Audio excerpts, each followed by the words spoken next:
Have you heard anybody talking about like what's motivating them to be there? What are they there to do? What are they there to learn? What are people there to find out? I mean, what are people there to buy too, honestly? Yeah, I've gotten to talk to a lot of practitioners this morning, and the thing that I've heard is we've got this anchor system. Whether that's a Genesis or a customer with a K or a five, not whatever kind of that anchor CRM CCaaS thing is, and now Hmm. people are looking for the ancillaries.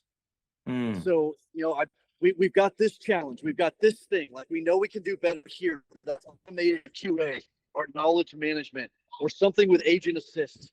Like they've identified, hey, we're not going to get everything. You can't get the entire solution in one. People know that. right, So a lot right, of people are looking for the right ancillary tools that are going to get them the experience that they had envisioned as they brought in the anchor system. So that's right, definitely right, one right. big use case. In terms of like from more of a vendor perspective, the conversation has definitely been like, okay, so thank you.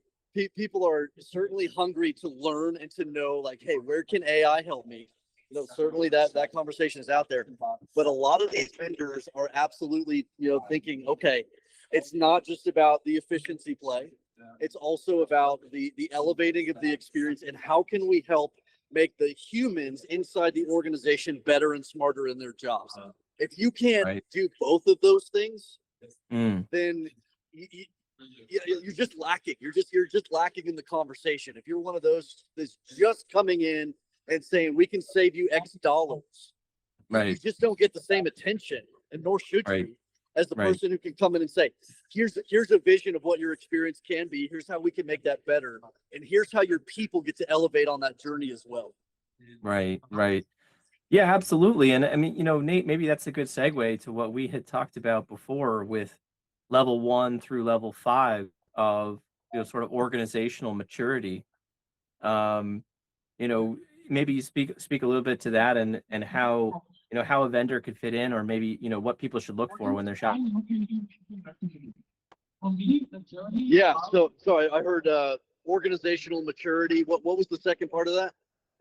Like, and what are people looking for in terms of, those, how are people's jobs going to change? How is their organization going to mature? What are they expecting from vendors to help with that? Yeah, no, that's a great question. It was cool in the keynote this morning. We had the example of InfoK, and she was talking about how they had this where people wanted to call them, but it was just a very simple authorization. So for them, like agentic voice was the answer, and they found the right solution, and they were able to implement that agentic voice. I mean, and they're taking 60% of that volume now. That was 80% of their overall call volume, and they're doing something significant with that. And their customer experiences, even they're able to get faster responses to the things that they really needed, and they can still just make that quick phone call. So I Right, do like in that case how they didn't try to force the customer to change a behavior or go to a channel that they didn't want to go to. For right, whatever reason, they wanted to make the call. right, And so they were able to very effectively leverage great technology to make that calling experience into a very fast, very precise, accurate one that led to the best possible resolution for the customer. So hmm, then she's like, and then as part of that, we were able to take all of this remarkable talent energy that we were putting towards this remedial approval process, this authorization, and right, now we've got them doing this QA project, this analytics project. We have them taking call center data and helping to drive the organization upward through right, sales and marketing and other places. And she right. said, we've had a significant impact on the future of our product and service offerings because of what we're doing in the contact center and because of the strategic refocusing that we've done. Mm, Well, I mean, that to I me, I love mean, it. that That's huge. answers the question. Yeah, that's huge. That's huge. And I'm picking up specifically, she said they had the people doing QA and analytics work. And that is perfectly in line with the vision that we have for a lot of these tier one and frontline folks. Yeah. yeah, you could fire them or maybe not rehire them with, AI efficiency, but why not redirect them into the analytics work, the QA work, the feeding back into the knowledge base, right? Yes. Yes. I mean, that's what can and should be happening. Is it going to be an exact parity of, we had 200 contact center agents doing this and we're going to be able to refocus all of them? Maybe not. But like, your top talent, the ones that are out there creating the best experiences, that have the most aptitude for experience design and being a proactive guide, as you and I love to talk about, Mhm. there's just so much opportunity to take those individuals and activate them in a very special way. And we've Mhm. got to be doing that right now, Ben. Yeah. Yeah, I agree. I think we need a good catchphrase for this. I mean, something as sticky as garbage in, garbage out. We have to brainstorm on that We one, but do. we got to get it to catch I mean, on because, I like you my know, little phrase of let's make the quick parts quick and the slow parts meaningful. right, That's about the closest I've gotten, that idea of let's automate the right things.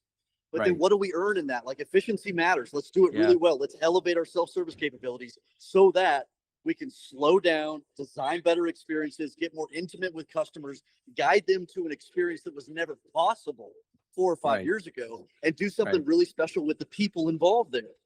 right. Absolutely, absolutely. And I think it's absolutely moving beyond the cost savings argument. We're beyond that. That's table stakes. That's sort of one piece of it. But the bigger thing, the bigger opportunity is growth, right? It's getting to reinvest into customer relationships, getting to reinvest into the systems, getting to improve the business. It's all these things. It sounds like you got a great case there. I'd love to hear about any other cases or stories you've heard on the floor. Yeah, United Rentals was on, well, and they had a good example about, they were like, hey, these are the three things that people are calling about. Like, we know when somebody's reaching out, they either have equipment that didn't get delivered, they have equipment that they had a problem with, or they're Yeah, trying to get different equipment. Like, they're looking out into the future and right. anticipating a need into the future. And that It's was like, United holy, Rentals. yeah, United Rentals. Gotcha. So I mean, they're doing a great job, and it's classic effortless experience wisdom. Hmm. Let's guide the customer to the best resolution path.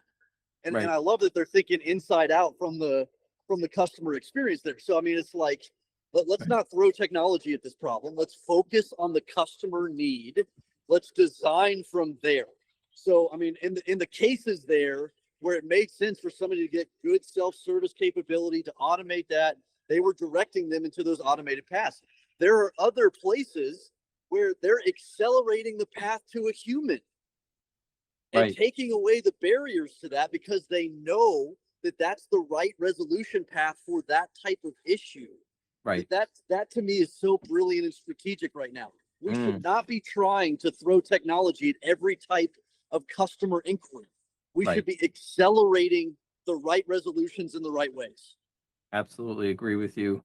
I think any kind of, blanket approach, spray and pray, whatever you want to call it, if you just like put everybody into the same bucket without any nuance or rhyme or reason to it, Yeah, obviously, that's not going to be the best for anybody. Nate, I wanted to get a couple of quick reactions, sort of just off the cuff here. Um, whatever comes to mind. What's sure. what's one thing what's one thing about CX or support that you think everyone in that room agrees on, but nobody's actually doing? Wow. Yeah, that's a great question. I mean, everybody agrees right now that we need to be upskilling our customer service frontline talent. Hmm. Very few people are doing that in the right way, Right. in my opinion, I see. where it's not just refactoring the role. There's an education element. There's a mentality change. There's a psychological element that is not being talked about. It's not just taking somebody who's capable of this and refactoring their work. It's elevating the way that they think and look about their work, Hmm. and their Hmm. ability to connect dots between customer data and customer reality and what Right. they are able to offer in terms of an experienced designer, having them think like an experienced designer. I So I love mean, that that would phrase. be the biggest call in my mind, Ben, is like, let's get really good and not just talking about, yeah, we got to invest in our people right now. That's important too. It's like, no, don't just say that. What does Right. that actually look like? Right. Yeah. Yeah. I mean, great take. I agree. Couldn't agree more. What's one of the most overrated things that you think is still being talked about at Customer Contact Week? I hilariously keep hearing the word omni-channel still. And IVR, if Uh-huh. you can imagine. Yeah. Is It's this like, 1999? I mean, yeah, the omni-channel promise has officially popped, years ago. That's not the aspiration anymore.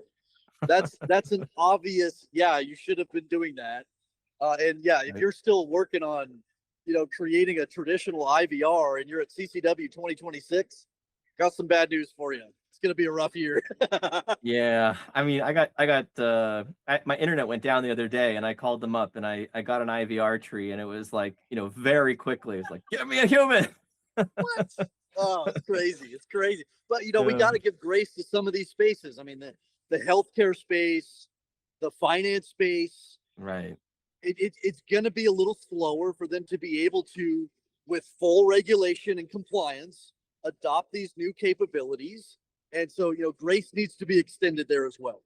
right, right. Yeah, I mean, there's a lot of kind of organizational and legal realities that even the best intentions come up against. Exactly. Um, all right, well, I guess one of the things I'm also interested in here is like this idea that you know, um, this idea about the relationship between vendors and customers, and specifically about education. Mm. Because I think a lot of vendors, whether intentionally or not, they're doing a lot of education. They're sharing a lot of resources. They're Yeah. giving tools. They're doing trainings. There's workshops and on, courses and everything. Like, what do you think about that education piece in the CX space broadly? What role do you think vendors can play or should play?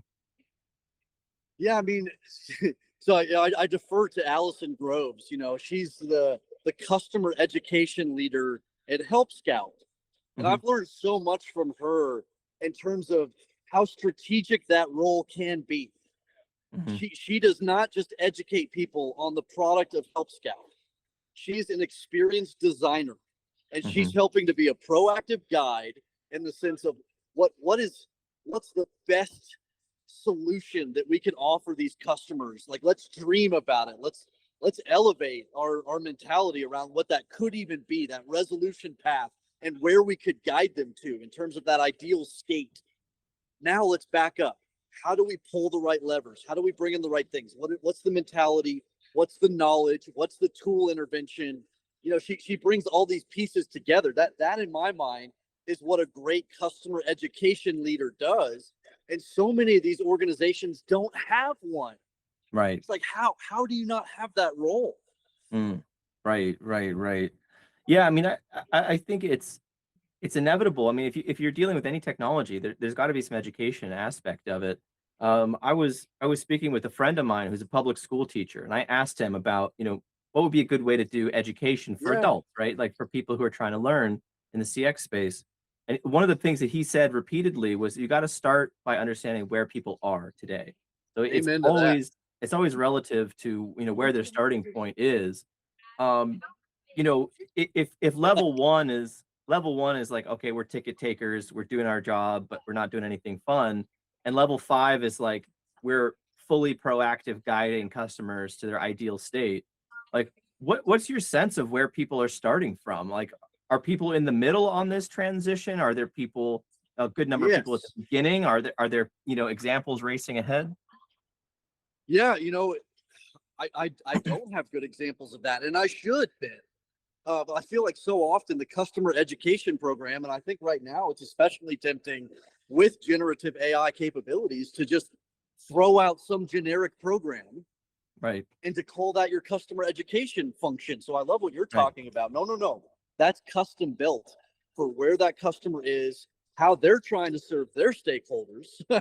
right, That's a very particular opportunity to activate a mentality change first, followed by an education. So, Right.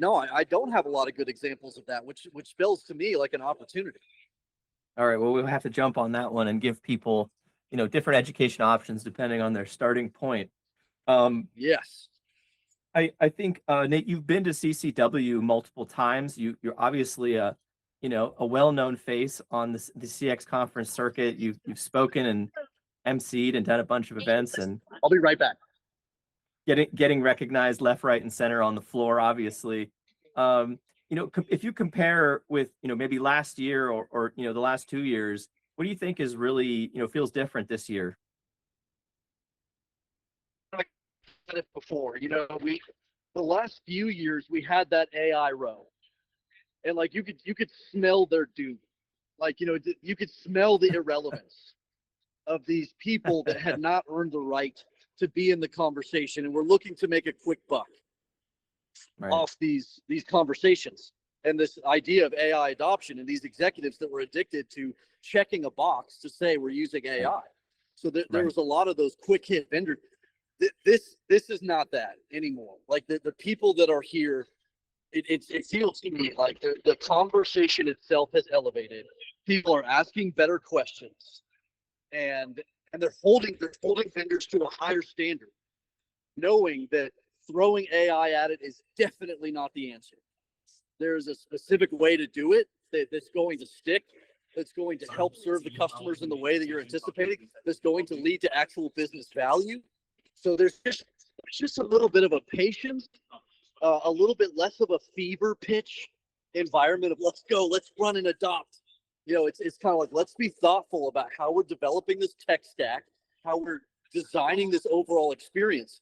The conversation feels more mature to me than it has in the past 2 years. Right. I mean, maybe people are moving up from, level one into level two and level three even. They're moving up from, that sort of organizational starting point that, Yeah, that has been the norm for so long. People are starting to obviously use AI more in yeah. their own lives. People are starting to teach themselves. Um, I would love to hear your reactions after the event.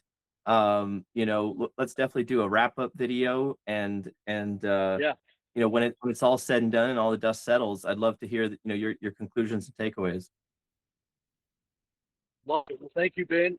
I'm glad I could bring you on with me to the show floor and let you feel a little bit of what's going on out here. And thank you, Ben. I mean, you're doing such a great job guiding people to success and just being thoughtful in how you do that. Really appreciate you and the team over there. Thank you, Nate. We're really glad to be connected with you and working together and educating people. And look for more educational content, more fun stuff too from Nate and myself. Ben Woo. Foden here at Helpfeel. Love it. Thanks, everybody.